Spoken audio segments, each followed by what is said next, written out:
আতঙ্কবাদীকে নিয়ে এসেছি, একবার ঘর পাচা হয়েছে। খুলে দিই, আমি খুলে দিই, আমি খুলে দিই, আমি খুলে দিই, মা খুলে দিই। তারা কেমন করবে?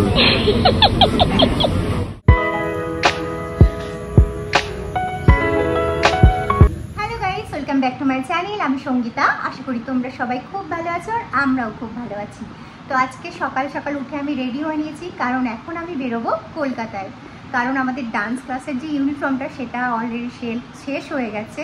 তো আমরা নতুন ড্রেস বানাতে দিয়েছি, ড্রেসটা আজকে ডেলিভারি দেবে। তো আমরা এখন আনতে যাব, কিন্তু চাপের হলো আজকে আমাদের ইলেকশনের রেজাল্ট আউট। তো কলকাতা রাজনীতি মানে তো জানো কীরকম ঝামেলা হয়। তো বাড়ি থেকে আজকে যেতে দিতে চাইছিল না, কিন্তু দোকান থেকে বারবার ফোন করছে যে তোমাদের ড্রেসটা রেডি। ওর জন্য আমরা এখন কলকাতায় যাচ্ছি ড্রেসটা আনতে, চেষ্টা করছি তাড়াতাড়ি ফিরে আসার জন্য।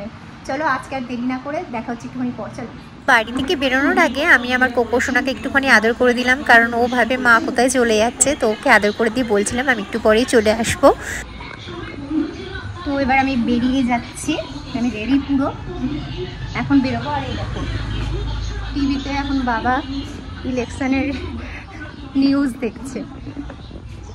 চলো বেরিয়ে গেছি, টোটো ধরবো, টোটো ধরে স্টেশন যাব।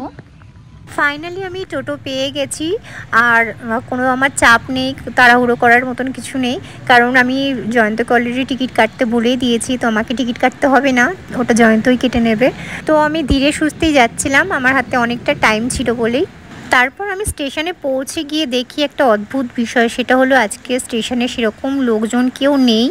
আজকে ইলেকশনের রেজাল্ট বেরোবে বলে প্রায় সব কিছুই ফাঁকা ফাঁকা ছিল। তো তারপরে আমরা ট্রেনে উঠে পড়েছিলাম, ট্রেনে টাইম পাস করার জন্য আমরা লুডো খেলতে যাচ্ছিলাম সারা রাস্তা। কারণ কি করে টাইম কাটবে, কারণ এখান থেকে আমাদের হাওড়া যেতে টাইম লাগে 2 ঘন্টা 20 মিনিট। তো অতটা টাইম কি করব, তো দুজনে মিলে বসে বসে ওখানে লুডো খেলছিলাম। আমার 4 দান খেলেছি, একটা সাপে শুধু জিতেছে, লুডোতে আমি 2 বার জিতেছি, একবার ঘর পাচা হয়েছে।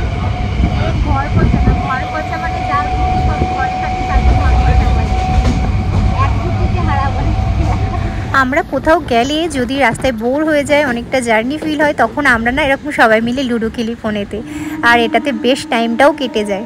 তোমরা কারা কারা এখনও সেই ছোটোবেলার মতন লুডো খেলো কমেন্ট করে অবশ্যই কিন্তু জানিও। গেম খেলতে খেলতে কখন যে সময় কেটে গেছে জানি না। দেখতে দেখতে আমরা হাওড়া চলে এসেছিলাম। আজ কিন্তু হাওড়া স্টেশনও যথেষ্ট পরিমাণে ফাঁকা ছিল, অন্য দিনের থেকে অনেকটাই আজকে কম ভিড় ছিল, শুধুমাত্র আজকে ভোটের রেজাল্ট বলে। আর হ্যাঁ, তোমাদের সুবিধার্থে একটা বলি, তোমরা যারা হাওড়া স্টেশনে গিয়ে টয়লেট ইউজ করো তাদের বলছি, তোমরা যদি বাথরুমে যাও তোমরা কিন্তু কোনো রকম পে করবে না। ওখানে কিন্তু বাথরুমের জন্য কোনো রকম টাকা লাগে না, কিন্তু ওরা এটা এক্সট্রা নেয় যারা জানে না তাদের থেকে। তো আমরা এখন এই যে মেট্রো করে যাব। আর জানো, সত্যি বলতে এই মেট্রোটা হওয়ার পরে না অনেক সুবিধা হয়েছে, আমাদের অনেকটা টাইম বেঁচে যায়, আর আমরা সব জায়গাতে কোনো রকম ট্রাফিক ছাড়া খুব সহজে পৌঁছে যেতে পারি। ট্যুরে কিন্তু আমরা যাচ্ছি মাল আনতে। আসার সময় ভরে ফাঁকা নেই, তোমার ব্যাগটা রয়েছে। তো আসার সময় সুবিধা হবে। আর আজকে ভোটের রেজাল্টের জন্য একদম পুরো ফাঁকা ফাঁকা রয়েছে। আজকে কেউ বেরোচ্ছে না, আমার বাবাও অফিস আছে। কিন্তু আস্তে আস্তে আমরা ধীরে ধীরে এসি থেকে নন এসির দিকে পদার্পণ করছি। একদম এখনই শুরু হবে। তো উঠে এখান থেকে বেরোবো আর গরম হাওয়াটা শুরু হয়ে যাবে শাক করে। আমরা দাঁড়িয়ে আছি এখন, গাড়িটা বেরোলেই আমরা এখন ফাঁকাই আছে। আতঙ্কবাদীকে নিয়ে এসছে, ভোটের বাজার আতঙ্কবাদী। তারপর ফাইনালি আমরা সেই দোকানে পৌঁছে গেছিলাম যেখানে আমাদের ড্রেসগুলো বানাতে দেওয়া ছিল। ওখানে আমাদের 100 পিস ড্রেস বানাতে দেওয়া ছিল, সেগুলো আমরা কাউন্ট করে ভালো করে ঢুকিয়ে নিচ্ছিলাম। তারপরে আমরা চলে গেছিলাম ট্রফির দোকানে, যেখানে অনেক অনেক অনেক রকমের ট্রফি ছিল। আমাদের কাছে প্রত্যেক মাসে মানে 3 মাস অন্তর একবার করে এক্সাম হয়। এক্সামের বাচ্চাদের এনকারেজ করার জন্য প্রাইজ কিনছি। তারপর আমরা আমাদের ক্লাসিক ড্রেসগুলো যেখান থেকে প্রিন্ট করিয়েছিলাম সেইখানে গিয়ে ওর পেমেন্টটা ক্লিয়ার করে দিলাম, কারণ ওনার পেমেন্টটা ডিউ করা ছিল। আমাদের দরকার মিটে যাওয়ার পর তারপর আমরা দুজনা চলে গেছিলাম আমাদের নিজেদের শখ পূরণ করতে, মানে মার্কেটিং। আমরা দুজনা না চাইলেও নিজেদেরকে কন্ট্রোল করতে পারবো না শপিং করা থেকে। আমরা এখান থেকে জয়ন্তর জন্য একটা ব্যাগ কিনে নিয়েছিলাম, কারণ ওর ব্যাগটা ছিঁড়ে গেছিলো, আর সাথে একটা টুপিও কিনে নিয়েছিলাম। ও টুপিটা না ভীষণ সস্তায় পেয়েছে, শুধুমাত্র 50 টাকাতে।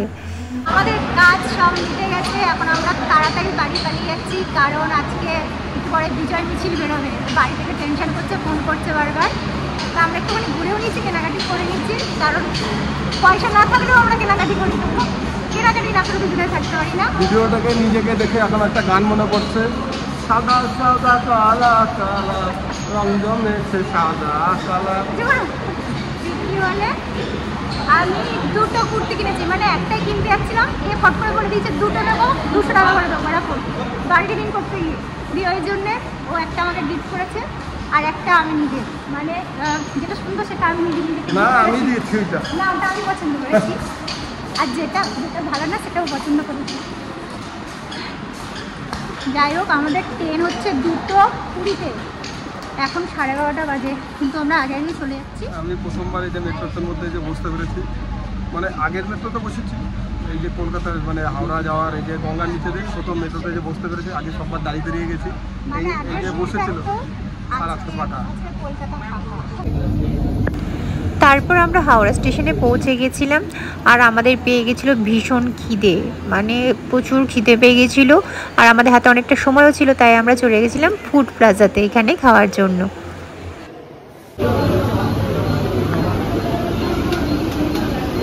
খিদে মুখটা শুকিয়ে গেছে, বসে আছে কিন্তু ভিক্ষা দিচ্ছে না খাবার। আমাদের চলে এসছে এই যে দোসা, পুরিতে একটু টাইম লাগবে।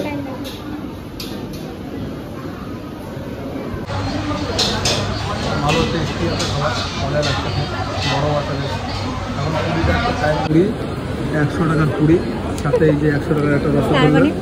তার মানে আমরা বাড়িতে কত টাকার খাবার? 5টা লুচি 100 টাকা, 5টা লুচি আর আলুর তরকারি 100 টাকা, আর আলুর তরকারি 100 টাকা দিয়ে।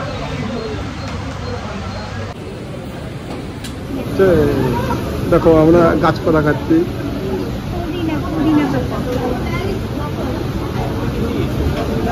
কেমন খেতে?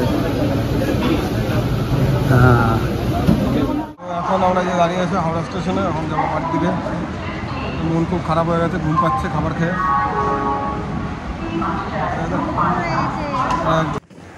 তারপর আমরা ট্রেনে উঠে পড়েছিলাম, দিয়ে ট্রেনের মধ্যে ঝিমাতে ঝিমাতে বাড়ি আসছিলাম। ট্রেন থেকে নেমে আমি একা একাই বাড়ি ফিরছিলাম, কারণ জয়ন্তর ক্লাস ছিল, ক্লাসে চলে গেছিলো, আর আমিও টোস্টে যাইনি, নিজেই হেঁটে হেঁটে আসছিলাম। অনেক দিন পর একটু হাঁটলাম। তারপর বাড়ির গেটে ঢুকতে গিয়েই দেখি আমার রিফ্রেশমেন্ট আমার সামনে এসে দাঁড়িয়ে আছে, সমস্ত ক্লান্তি জাস্ট ছু।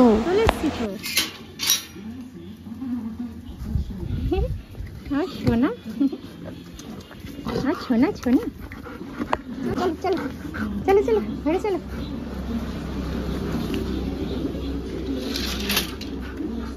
চলো খাবি? ওরে বাবা, আচ্ছা দাঁড়াও, আমি খুলে দিই মা, খুলে দিই, দাঁড়াও। হ্যাঁ হ্যাঁ, তোমার খুলে দিই, চলো খুলে দেবো। তো ফাইনালি আমি বাড়ি চলে এসেছি, বাড়ি এসে ফ্রেশ হয়ে নিয়েছি। এখনও পর্যন্ত চুলটা দেখছো আজরাইনি, মানে জাস্ট চুলটা ভেজা। তো আমি ভাবলাম নিজে চুলটুল আজরানোর আগে ভিডিওটা শেষ করি, তার আগে ভাবলাম তোমাদের সাথে শেয়ার করে নিই আজকে যে দুটো কুর্তি কিনেছি, কারণ ওই দুটো কেনার সময় তোমাদেরকে আমি দেখাতেই পারিনি, মানে ক্যামেরায় অন করতে ভুলে গেছিলাম। এই দেখো, এই কুর্তিটা আমার খুব পছন্দ হয়েছে। এই কুর্তিটা সামনে একটুখানি সিকোয়েন্সের কাজও রয়েছে, যাই হোক এটা আমার খুব পছন্দ হয়েছে। স্লিভলেস না, আর ভিতরে অ্যাটাচ তোমার দুটো হাতা দেওয়া রয়েছে, চাইলে লাগিয়ে নিতে পারবো। আর এই আর একটা, এটা আমাকে জয়ন্ত গিফট করেছে, এটাও বেশ সুন্দর। যাই হোক, আর আরও ফুচকাচ কিনেছি। যাই হোক, এখন আমার একটা পার্সেল এসছে, তো এখন আমি পার্সেলটা দেখবো, আর আমি অপেক্ষা করতে পারছি না। তো চলো আজকের ভিডিওটা এখানেই শেষ করছি। আর হ্যাঁ, ভিডিওটা ভালো লাগলে কী করবে, একটা লাইক করে দেবে, আর কমেন্ট করে জানাবে কেমন লাগলো ভিডিওটা। আর আমার চ্যানেলে নতুন হয়ে থাকলে আমার চ্যানেলটা অবশ্যই সাবস্ক্রাইব করে দেবে। দেখা হচ্ছে পরের ভিডিও, ততক্ষণের জন্য বাই বাই।